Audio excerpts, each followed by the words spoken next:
ऐसा था Napoleon. Napoleon जब छोटा लड़का था तभी से वह सत्यवादी था। एक दिन वह अपनी बहन इलाइजा के साथ आंख मिचौनी खेल रहा था। इलाइजा छिपी थी और नेपोलियन उसे ढूंढने के लिए इधर उधर दौड़ रहा था। अचानक वह एक लड़की से जा टकराया।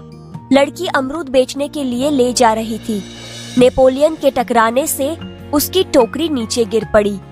कीचड़ होने के कारण उसके सारे अमरूद खराब हो गए। वह रोती हुई कहने लगी, अब माँ को मैं क्या जवाब दूंगी? चलो भैया, हम यहाँ से भाग चलें। नहीं बहन, हमारे कारण ही तो इसकी हानि हुई है।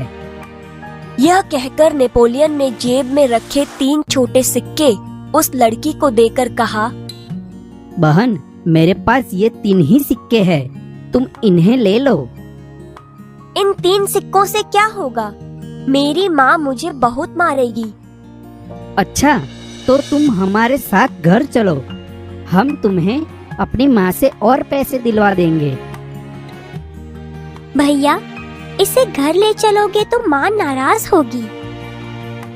नेपोलियन नहीं माना। वह उस लड़की को अपने साथ घर ले गया। माँ को घटना की जानकारी देकर वह बोला, माँ, आप मुझे जो जेब खर्च देती है उसमें से इस लड़की को पैसे दे दीजिए। ठीक है, मैं तुम्हारी सच्चाई से खुश हूँ, मगर याद रखना, अब तुम्हें 1 महीने तक जेब खर्च के लिए कुछ भी नहीं मिलेगा। ठीक है माँ। माँ ने उस लड़की को 2 बड़े सिक्के दिए। वह खुशी खुशी घर लौट गई। नेपोलियन को धक्का देने की सजा तो मिली, परंतु सत्य के पथ पर चलने के कारण उसे यह सजा भुगतने में अद्भुत आनंद आया। वास्तव में नेपोलियन सच्चाई के पथ पर चलने वाला इंसान था। बचपन से ही उसे खुद पर दृढ़ विश्वास था और दृढ़ इच्छा शक्ति भी।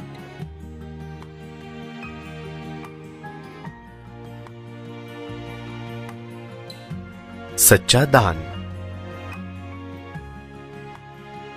मालाबार केरल की बात है। वहां बड़गरा नाम के एक गांव में सभा का आयोजन किया गया।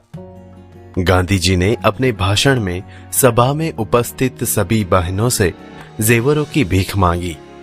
बहुत सी वस्तुएं भेंट में मिली।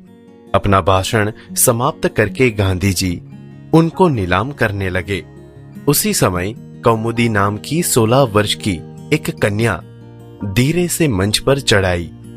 उसने एक हाथ की सोने की चूड़ी उतारी और उसे गांधी जी को देते हुए बोली, क्या आप मुझे अपने हस्ताक्षर देंगे? गांधी जी हस्ताक्षर कर ही रहे थे कि उसने दूसरे हाथ की चूड़ी भी उतार दी। ये देखकर गांधी जी ने कहा, अरे पगली लड़की, दोनों चूड़ियां देने की जरूरत नहीं है। एक ही चूड़ी लेकर मैं तुम्हें अपने हस्ताक्षर दे दूंगा।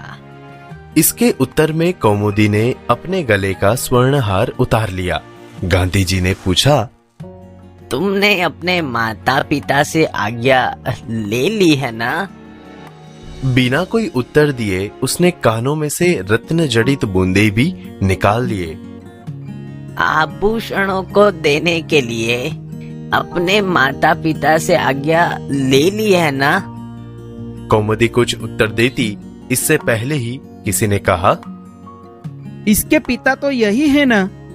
मान पत्रों की नीलामी में वही तो बोली लगवाकर आपकी मदद कर रहे हैं। तुम्हें यह तो मालूम होगा कि ये गहने दे देने के बाद तुम फिर नए गहने नहीं बनवा सकोगी। कौमुदी ने यह शर्त दृढ़तापूर्वक स्वीकार कर ली।